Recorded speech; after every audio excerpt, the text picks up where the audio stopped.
संसार के लोग हैं वो इस भौतिक जगत के जो पाप है उनका आश्रय ले लेंगे। अर्थात जैसे ही कलयुग में लोग पाप का आश्रय लेंगे, यहाँ तक कि राजा लोग भी पाप में प्रवृत्त हो जाएंगे। लोग धर्म काम के छोड़ देंगे और प्रशासक के रूप में काम करेंगे। जो प्रशासक होंगे कलयुग में वे चोर डाकू ही होंगे, दस्यु। और जनता इतनी, भागवतों के 12वें स्कंद में भी आएगा कि जनता ऐसे शासकों से इतनी दुखी हो जाएगी इनके टैक्स से और इनके अत्याचारों से कि लोग जंगलों में जाकर के रहा करेंगे। ये कलयुग में होने वाला है। इतना कुछ हो जाएगा, लोगों के जीवन में कुछ नहीं बचेगा। तो फिर लोग जो है जंगलों में चल जाएंगे और वहीं पर ही रहा करेंगे। तो कहते हैं कि दुर्भाग्यवश लोग क्या हो जाएंगे, लोग लोभ में प्रवृत्त हो जाएंगे। कलयुग में आने वाले समय में लोग लोभी हो जाएंगे। कोई भी व्यक्ति कितना लोभ कर सकता है, ऐसी कोई सीमा नहीं रहेगी। जगत में हमेशा लोग जो है लोभ के वशीभूत होकर के ही काम करेंगे। और हम देख भी रहे हैं कि लोग जो है अधिकतर संसार में वो केवल दिखावे का प्रदर्शन कर सकते हैं। आपके सामने कहेंगे आप बहुत अच्छे हो, बहुत अच्छे हो, लेकिन जैसे ही आपसे काम निकल जाएगा वही लोग आपकी बुराई करेंगे। हालांकि बुराई करना कोई हमारे हमारे बुराई बताता है, हमारे गलत बताता है, कमी बताता है तो हमारा बहुत अच्छा है, हमें धन्यवाद करना चाहिए।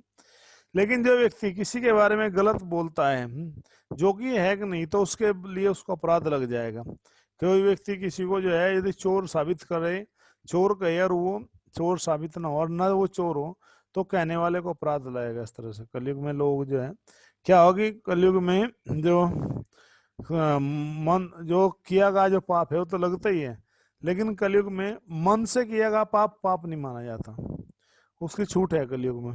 अब आप पूछोगे कैसे छूट है, क्यों है? वो इसलिए छूट है क्योंकि कलयुग में लोग जो है जब अपना कर्तव्य भूल जाते हैं, तो ऐसे लोग जो है कलयुग में अपने आप को सर्वोपरि मानने लगते हैं। 1 मिनट रुकना पड़ेगा जी।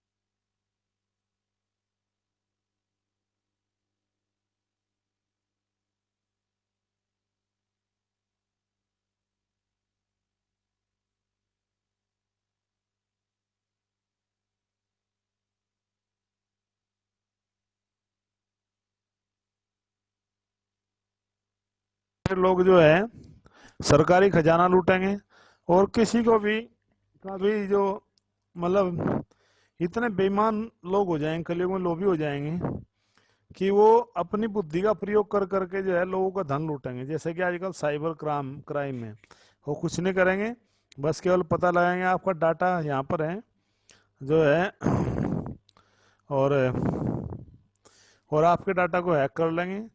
आपसे कॉल करके कहेंगे कि आपका ये नंबर नया बदल गया है, ये पिन नंबर है आपका, अपना एटी नंबर बता दीजिए, हम बैंक से बोल रहे हैं। आप बता देंगे तो आपका सारा खाता उड़ जाएगा। इस तरह के लोग जो है क्या करेंगे, चोरी करेंगे। सब चोर है, ठग है ये सब लोग। क्यों? क्योंकि कलयुग में जो धन है वो विशेषकर जो प्राय धन होगा कलयुग में वो शहद से भी ज्यादा मीठा होगा। अपना धन तो मीठा होगा ही, लेकिन दूसरे का जो धन होगा वो बहुत मीठा लगेगा आदमी को। हमेशा जो है उसका क्या करेंगे लोग जो है लाभ उठाना चाहेंगे कैसे भी। यहाँ तक कि भी लोग जो है रिश्ते भी लोग जो है धन के कारण ही जोड़ेंगे। जो किसी से रिश्ता जोड़ेगा वो धन के कारण ही जोड़ेगा कि मुझे धन मिलेगा तो मैं करूँगा। अगर नहीं आप पूरा धन नहीं हमें दे रहे हो तो हम रिश्ता नहीं करेंगे, हम तोड़ लेंगे रिश्ता। ऐसा हो रहा है।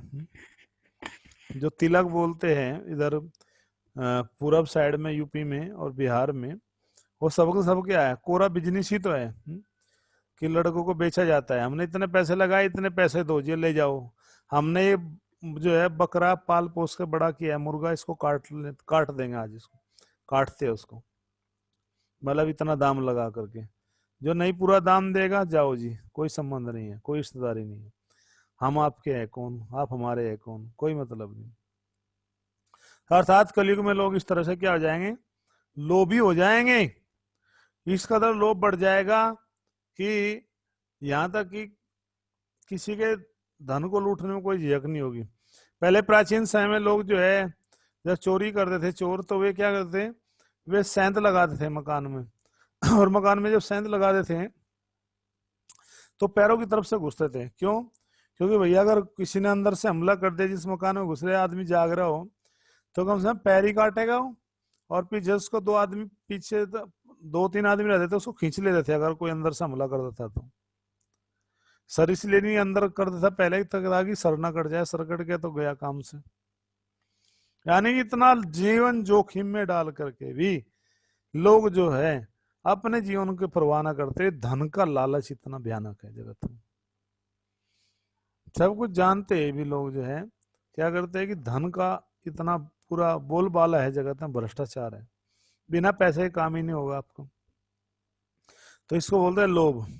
दूसरा है कह रहे कि जय माता पृथ्वी की कलयुग में हे धर्म, हे बैल, जो है क्या है, असत्यता बढ़ जाएगी संसार में। लोग जो है असत्य इतना बोलेंगे, इतना असत्य बोलेंगे, इतना झूठ बोलेंगे, इतना झूठ बोलेंगे, बोलते बोलते लोग जो है परेशान हो जाएंगे।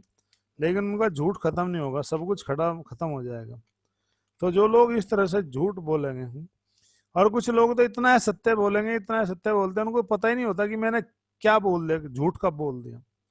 और फिर एक झूठ बोलेंगे तो उसके लिए 10 झूठ और बोलना पड़ेगा उनको, उसको छुपाने के लिए।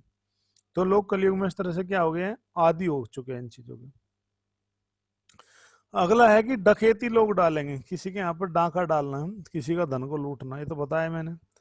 तीसरा है, अगला है कि लोग अशिष्ट हो जाएंगे, यानी कि शिष्टाचार भूल जाएंगे, सम्मान करना, किस आदमी को कैसे सम्मान करना कैसे नहीं। बस जो है आजकल देखते हैं ना, हाय, हाँ वो पता नहीं कि हाय दे रहा है या ले रहा है या क्या कर रहा है वो, हाय कोई संबोधन नहीं, कोई नमस्कार नहीं, हरे कृष्ण नहीं। लोग दूसरे के प्रति, दूसरे का मजाक उड़ाने में लोग पटु हो जाएंगे कलयुग में। दूसरे कमी ढूंढना, हाँ मिल गई इस व्यक्ति कमी, ऐसा कलयुग में हो जाएगा। कह रहे कि विश्वासघात करना एक आम बात हो जाएगी कलयुग में। लोगों का विश्वास कैसे करेगा कोई किसी पे, नहीं कर सकता। यहाँ तक कि बेटा धोखा दे देगा, बेटी धोखा दे देगी। अभी आज ही कोई एक छोटा सा एक वीडियो था, उसमें दिखा रहे थे कि कोई बेटी है, राजस्थान की कोई घटना है। तो बेटी है और बेटी किसी से मतलब अपनी मर्जी से विवाह कर रही है, प्रेम विवाह। उसका जो बाप है वो उसके पैरों में अपनी पगड़ी रख रहा है, कह रहा है कि मेरी इज्जत है, रख ले। तो उसने अपने पिता की पगड़ी का भी सम्मान नहीं किया। माँ भी हाथ जोड़ रही है, भाई भी हाथ जोड़ रहा है। तो लोग इस तरह से अशिष्टता दिखाएंगे, कोई भी केवल उनको अपना जो काम है, जो डिजायर्स है, जो इच्छाएं हैं, वो ही सर्वोपरि लगेगी। उसके अलावा उनके जीवन में कोई नाता, कोई रिश्ता, कोई प्रेम, कोई संबंध, कुछ नहीं रहेगा। इज्जत बेइज्जती कोई मतलब नहीं है, केवल धन आना चाहिए, धन, टका टका टका टका। और कलयुग में कह रहे कि लोग जो है जो धनवान होंगे, जिनके पास धन होगा, वे बहुत सभ्य माने जाएंगे, उनका सम्मान होगा जगत में। भले उन्होंने 1000 तरीके से पाप किए, कोई बात नहीं है। फिल्मी जगत में स्टार है क्योंकि पैसा है, पर्दे के पीछे क्या क्या पाप होता है कि उससे कोई फर्क नहीं पड़ता। क्यों? क्योंकि लाखों करोड़ों लोग उनके फैन हैं, उनको चाहने वाले हैं। ऐसे ही लोग जो खुद अंधे हैं, उनके चेले भी अंधे होंगे, दोनों नरक में ही जाएंगे, दोनों गड्ढे में गिरेंगे। प्रभुपाद जी कहा करते थे, यदि कोई गुरु भी मतलब जिसके पीछे चल रहे हो वो भी अंधा है, और जो पीछे चल रहा है वो भी अंधा है, जिसके पीछे चल रहे हो दोनों ही अंधे हैं, तो कहाँ गिरेंगे?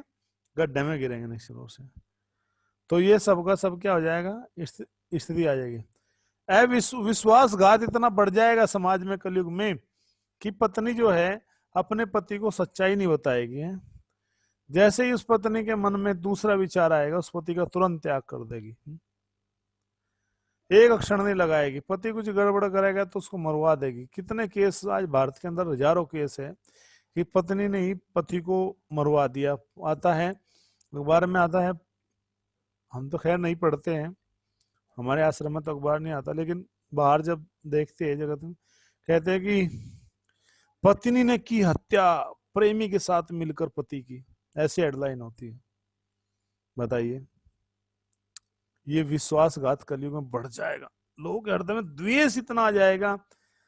और पति भी ऐसे ही होंगे कलयुग में कि पति ने साथी के साथ मिल करके अपनी पत्नी को उतारा मौत के घाट, लाश को लगाया ठिकाने, दबा दिया गड्ढे में, पुलिस ने की जानकारी और निकाल ली डेड बॉडी।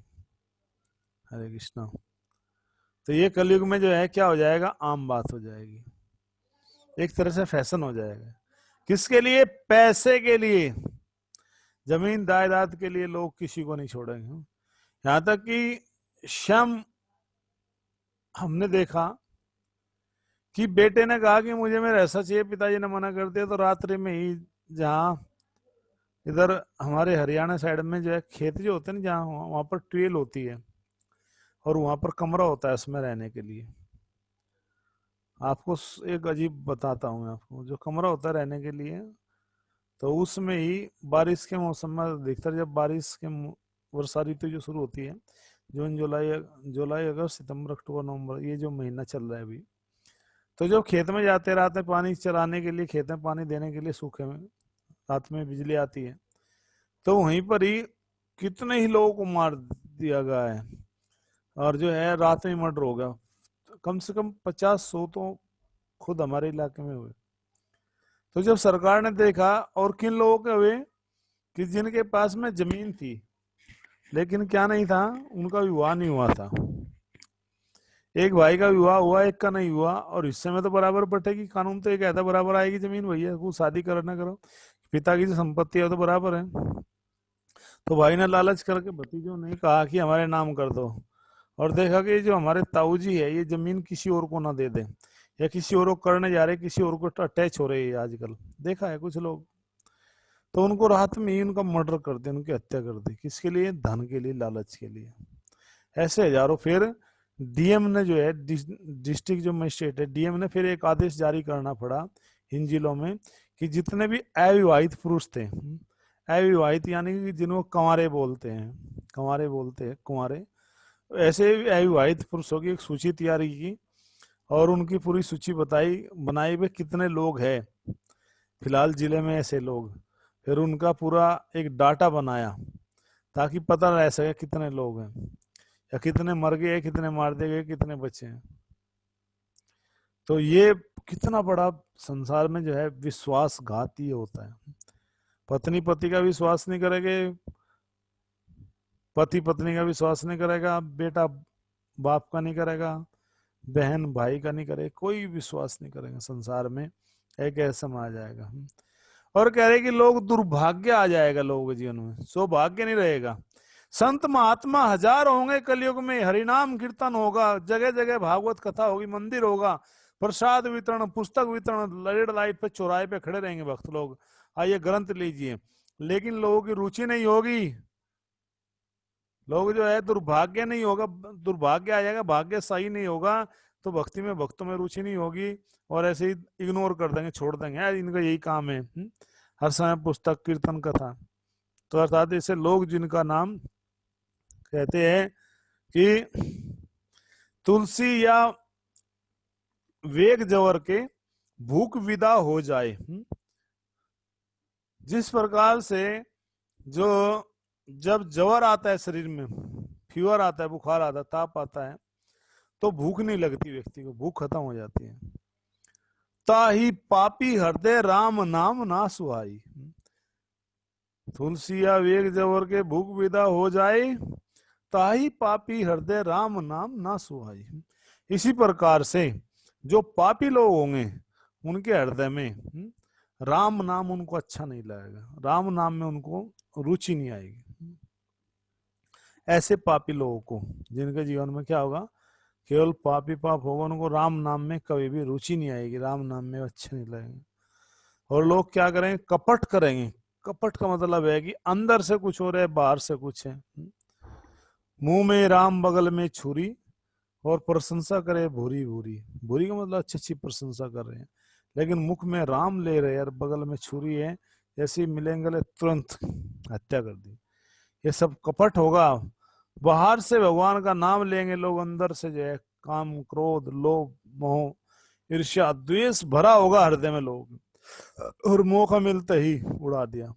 आश्रम में के महंत की रात के 12 बजे की हत्या धारदार हथियार से। कितने ही मंदिरों के तो पुजारियों को लोगों ने उड़ा दिया रात में। ऐसा लोग होंगे, चेले बनेंगे, चेले बनेंगे आपके यहाँ। एक बड़ी अजीब बात बताता हूँ आपसे। वृंदावन में बहुत सारे जो आश्रम है वो झगड़े के कारण है। क्यों है? क्योंकि उनके सही नहीं पता है कि एक चेला आया, देखा बड़ा आश्रम है, गुरुजी अकेला रहता है, गुरुजी चेला बन जाऊं, चेला बन गया, और जो है रात में ही गुरुजी का गला दबा दिया, गुरुजी को मार दिया, खुद महंत बन के बैठ गया। ऐसे बहुत सारी घटनाएं। लोग बिल्कुल कपटपूर्ण जीवन जिएंगे, लोगों को आशीर्वाद देंगे, अंदर सब भरा होगा उल्टा पुल्टा। कपट लोग जिएंगे, कपट से बाहर आ ही नहीं पाएंगे लोग। कह रहे हैं कि कलह होंगे लोगों के जीवन में। कलह का मतलब है झगड़े होंगे, परेशानी होगी, लोग बहुत टेंशन होगी लोगों के जीवन में। बात बात पर कलह हो जाएगा, बात बात पर डाइवोर्स होगा, बात बात पर मारपीट होगी, मार बात पर हत्या होगी, ये सब कलह होंगे। छोटी छोटी बातों को लेकर के पूरे लोग कलह हो जाएगा लोगों का। तथा दंभ, और दंभ यानी कि झूठा दिखावा। झूठा दिखावा लोगों के जीवन में आएगा। ऐसे लोग जो केवल दिखावा करना चाहते हैं, है 10 रुपए जेब में लेकिन बताएंगे 10 लाख है कुछ नहीं अंदर, लेकिन बाहर से बहुत प्रदर्शन करेंगे। उसको जो है झूठा दम बोलते हैं। दम के विषय में हमने बताया था ना, दम क्या होता है। दम ऐसा होता है, दम्भी व्यक्ति, उसको कहीं भी शांति नहीं मिलती। हमें अपने आप को तो बड़ा मानता है, लेकिन वैसे ही वो भटकता रहता है। तो एक बार जो दम था, ये जो दम है, ये ब्रह्मा जी के पास गया। तो ब्रह्मा जी ने कहा आइए स्वागत है आपका। उसको बिठाया तो बोलते हैं कि बताइए क्या सेवा की जाए आपकी। तो बोलता है कि मुझे गायत्री करनी है यार, मुझे कोई एक ऐसा स्थान नहीं मिला दुनिया में, संसार में, पृथ्वी पर, कि भाई जो है जहाँ में बैठे गायत्री कर लो सब के सब जगह का स्थान गंदे है, कोई भी स्थान नहीं है। तो ब्रह्मा जी ने कहा कि एक काम करो, दुनिया का तो पता नहीं, लेकिन मेरी गोद पवित्र है, मेरी गोद में तुम आकर के बैठ जाओ। तो जैसे ही ब्रह्मा जी के जो है गोद में आके बैठा, ब्रह्मा जी ने पूछा कि लाला तुम्हारा नाम की, लाला तुम्हारा नाम क्या है? तो कहता है ब्रह्मा जी से दम्भ कि थोड़ा मुंह उधर घुमाओ, इधर मत देखो, क्योंकि तुम्हारे मुख से थूक गिर रहा है। ब्रह्मा जी को बड़ा आश्चर्य हुआ कि देखो मैंने गोदी में बैठने के लिए दी है, और ये बातें बड़ी बड़ी कर रहा है, वेदों के श्लोक बोल रहा है, लेकिन दिखावा कर रहा है। तो कहा कि तुम दम्भ हो इसलिए हैं, और जाओ, तुम्हें कहीं भी शांति नहीं मिलेगी। जो दम्भी व्यक्ति है, दिखावटी होते, बड़े परेशान, बड़े टेंशन में रहते हैं, हमेशा इन चीजों में लगे रहते हैं, एक दूसरे का अपमान करना। और कह रहे कि इससे भी आगे कलयुग में है राजा परीक्षित, धर्म बढ़ जाएगा, इतना धर्म बढ़ेगा कि लोग धर्म को ही भूल जाएंगे, धर्म को ही लोग मानने लगेंगे, किसी भी व्यक्ति की पूजा करेंगे लोभ के लिए, लालच के लिए।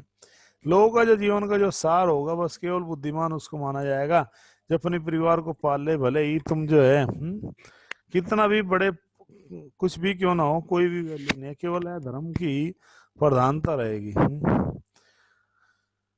इसलिए कहा अतः हे अधर्म के मित्र हूँ, तुम ऐसे स्थान पर रहने के योग्य नहीं हो जहाँ बड़े बड़े पंडित भगवान के प्रसन्न करने के लिए सत्य नियमों का पालन करते हैं। किसको कही ये बात जो है? अब महाराज परीक्षित ने बात कलयुग को बताई। कलयुग में जो है ये सब बता रहे थे कि भाई ये होगा। अब कलयुग ने जो इशारा किया कि मेरे लिए बताओ, तो परीक्षित महाराज ने स्पष्ट बोल दिया कि अब तुम जो है ऐसे स्थान पे नहीं रह सकते, क्योंकि तुम तो गलत ही गलत काम करोगे, सब कुछ गलत होगा तुम्हारे पास में, और जहाँ भगवान भक्त भजन करते हैं वहां तुम नहीं रह सकते, अर्थात मेरे राज्य में तुम्हारे लिए कोई स्थान नहीं है। हालांकि कलयुग भगवान की इच्छा से आया था, समय है वो तो, एक युग है। कह रहे कि जो समस्त यज्ञोत्सव में कभी कभी देवताओं की पूजा की जाती है, लेकिन पूर्ण पुरुषोत्तम भगवान को इसलिए पूजा जाता है क्योंकि वे अंतरात्मा है, और वे वायु के समान भीतर तथा बाहर विद्यमान रहते हैं, और वही केवल ऐसे है जिनकी पूजा की जा सकती है जगत में। तब यहाँ पर ये सुन करके सुत गोस्वामी जी बोलते, सुखदेव गोस्वामी जी ने ऋषियों से कहा, किस प्रकार महाराज परीक्षित द्वारा आदेश दिए जाने पर जो कली था वो इतना ये सब देखा, कलयुग ने उसको डांटा, सॉरी परीक्षित महाराज ने डांटा कि तुम मेरे राज्य में नहीं रह सकते, यहाँ पर मैं तुम्हें आज्ञा नहीं दूंगा। तो जो कली था वो थर थर कांपने लगा, जो पाप पुरुष है वो कांपने लगा थर थर। राजा को अपने समक्ष यमराज के समान जो है दिखाई दिए। कौन? उसने देखा जो राजा के वेश में था, जो कलयुग था, उसको राजा परीक्षित को जो है एक से दिखाई दिए जैसे कि ये साक्षात यमराज हो, क्योंकि उसके ऊपर क्रोध कर रहे थे, कहते कि निकल जाओ मेरे राज्य से। कहते हैं कि हे राजा, कह रहे कि मैं आपकी आज्ञा से, अब कली कह रहा है कि मैं आपकी आज्ञा से जा चाहे जहां कहीं भी रहूं और जहां कहीं भी देखूं, यह केवल आपको ये धनुष बाण के लिए देखूं। कहते कि मैं हमेशा आपके संरक्षण में ही रहूंगा, और इसलिए मेरे लिए कोई स्थान दोबारा फिर बता दो जहाँ के स्थान हो सही, जहां मैं रह सकूं। तो सूत गोस्वामी जी कहते हैं कि कलयुग इस प्रकार याचना किए जाने पर परीक्षित महाराज ने उसको कुछ जगह पर रहने की परमिशन दे दी, क्योंकि राजा थे, भगवान के भक्त थे, तो दया आ गई इसके भाव को देख करके। कभी कभी जो दया है वो दिखाना बहुत खतरनाक हो जाता है दयालु व्यक्ति के लिए। कहते हैं कि ना बिन बिन दया संत कसाई, अगर कोई संत है और दया नहीं है उसके हृदय में, किसी की बात नहीं मानेगा, तो कसाई के समान है। और कहते हैं बिन दया संत कसाई, और दया करी तो आफत आई। भाई बिना दया के कसाई के समान है, और दया कर ली तो भी आफत आफत आ गई। आफत कौन सी आएगी? कहा कि हे कलयुग, जहां कहीं भी लोग जुआ खेलते हैं, जहां लोग जुआ खेलेंगे तुम वहां चले जाना। पाप के स्थान पर लोग पाप करते हैं जहां जुआ खेलते हैं। और कहा कि जहां लोग शराब पीते हैं वो स्थान दे दे तुम्हें। चौथा स्थान कहा कि जहां लोग वेश्यावृत्ति करते हैं, पाप करते हैं। और चौथा स्थान दिया कि जहां पर क्या होगा, लोग पशु का वध करेंगे। धूतम पानम स्त्री है सुना, यत्र धर्म चतुर्विधा। यह धर्म के ये 4 स्थान है जहां पर लोग धूर्त कीड़ा खेलते हैं, मांसाहार करते हैं, शराब पीते हैं, और पर स्त्रियों का क्या करते हैं, अवैध रूप से संग करते हैं। तो ये कलयुग के रहने के लिए स्थान दिए यहाँ पर। तो कलयुग ने जब कुछ याचना की तो महाराज परीक्षित ने उस स्थान पर रहने की अनुमति दे दी, जहां उसके बोला कि नहीं मुझे थोड़ा सा और स्थान दे दो। क्यों? क्योंकि ये चारों स्थान पर कलयुग क्या हुआ, गया एक्चुअली। जैसे ही 4 परमिशन मिलेगी तो तुरंत गया राज्य में। तो कलयुग तब जब काम करना था, परमिशन मिल गई है। तो लोगों से कहता है कि शराब पी लो, धर्मात्मा लोगों से शराब पी लो, कोई बुराई थोड़ा ही है, ये तो जो है फैशन है। सुवर्ण, सुवर्ण माने सोना ही होता है, सोना होता है जो कसाई घर को सोना कहा गया, सोना वो स्वर्ण है, स्वर्ण, स्वर्ण माने सोना, गोल्ड, परिजाति बोलते हैं इसको। तो ऐसे स्थान बताए तो, लेकिन तब भी कहता है कि जुआ सट्टा खेले तो फैशन है, और अच्छे अच्छे लोग आए रहे, ये तो फैशन की बात है प्रभु जी, आप बहुत दुनिया दूर जीते हो, कोई ये थोड़ा ही होता है। मंदिर तो हम भी जाते हैं, हम भी भक्ति करते हैं, हम भी भगवान का नाम लेते हैं। देखो हमारी जेब में गीता भी, हमारे घर में गीता रखी है जी। गीता कब की रखी है? हमारे दादाजी लाए थे कुंभ के मेले में से, ला करके लपेट के लाल कपड़े में लपेट के रख दिए, बिल्कुल सुरक्षित रखी है। भैया पढ़ा करो नाजी, समय नहीं है। शाम को बोतल खोल लेंगे और मांसाहार चलने दो जी। ऐसे लोग कलयुग में हो जाएंगे। तो कहा कि दारू पियो, लोगों ने मारा। कहा कि मांस खा लो, फिर लोगों ने मारा। कहता है कि जुआ सट्टा खेल लो, किट्टी पार्टी कर लो माताओं के लिए। किट्टी पार्टी, किट्टी पार्टी भी एक जो है जुए का ही एक छोटी बहन है, जुए की छोटी बहन किट्टी पार्टी है। किट्टी जुआ भी मतलब है तो ही, उसमें एक और बड़ा बात है, चुगली करने का एक प्रोफेशनल अड्डा है। सास बहू की चुगली करेगी, हाँ मिल करके किट्टी पार्टी, बहू सास की चुगली करेगी। तो इसलिए किट्टी पार्टी भी गलत है, जुआ सट्टा लॉटरी सब गलत है। कहा कि ये कर लो, नहीं करेंगे। अवैध रूप से पाप में जो है स्थान बताए स्त्री पुरुष के बारे में, तो लोगों ने वहां से इतना पीटा कि कलयुग जो है भाग गया, और भाग करके उसकी हालत इतनी खराब हो गई कि उसको वापसी आना मुश्किल हो गया। तब वो आया राजा परीक्षित के पास में, कहता है कि तुम्हारे जो राज्य में जो लोग हैं वो बड़े जो अजीब है, उन्होंने तो पीट पीट के मेरी हालत खराब कर दी। अब मुझे जो है कोई ऐसा स्थान बताइए कि जहां पर मैं शांति से रह सकूं, जहां पर मैं कुछ कर सकूं। यहाँ पर मुझे कुछ भी समझ में नहीं आ रहा है कि मुझे क्या करना चाहिए। अब मेरी आपसे आज्ञा है, सॉरी विनम्रता है, मुझे बताइए, आज्ञा दीजिए। तब महाराज परीक्षित ने कली के ऊपर दया करते हुए पांचवा स्थान कौन सा दिया था, कौन बताएगा? चार स्थान दिए थे जहाँ लोग नशा करते हैं, मैं गिनवा देता, पांचवा आप बताइए। जुआ घर दिया था, शराब घर दिया था, वेश्यालय दिया था, और कैसा है? यस, बिल्कुल। पांचवा दिया था सोना, वेरी गुड, गोल्ड, पारिजात। अब वो पांचवा स्थान जो है, कनक, मैंने भी सोना होता है कनक, वो पांचवा स्थान दिया तो कलयुग ने आगे क्या किया? महाराज परीक्षित ने पांचवा स्थान दिया तो कलयुग ने आगे क्या किया? ये सब जानने के लिए आप बने रहिए हमारे साथ में कल सही 4 बजे तक। फिर मिलेंगे हम आपके बीच में। क्या परीक्षित जो है कलयुग के प्रभाव से बच पाया? क्या कलयुग ने जो अच्छा कार्य किया? कलयुग ने क्या, किस तरह से जो है कलयुग का उद्धार हुआ? कलयुग ने कौन सा कार्य किया? परीक्षित महाराज को अपने लपेटे में कैसे लिए? कैसे परीक्षित महाराज भी कलयुग की बातों में आ गए? ये सब जानने के लिए आप हमारे साथ में बने रहिए कल सही 4 बजे तक के लिए।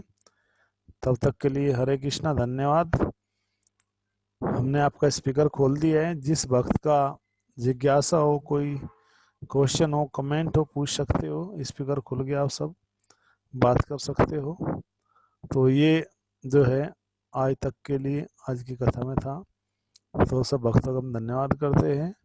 जय वांछा कल्तर्भस्य कृपा सिंधु विचे पतितानां पावनेभ्यो वैष्णवेभ्यो नमो नमः। हरे कृष्ण महामंत्र जय, जय गौर प्रेमानंदे, हरि हरि बोल। संवेद भक्त हरे कृष्णा प्रभु जी, प्रणाम। हरे कृष्ण प्रभु, राधा हरे कृष्ण।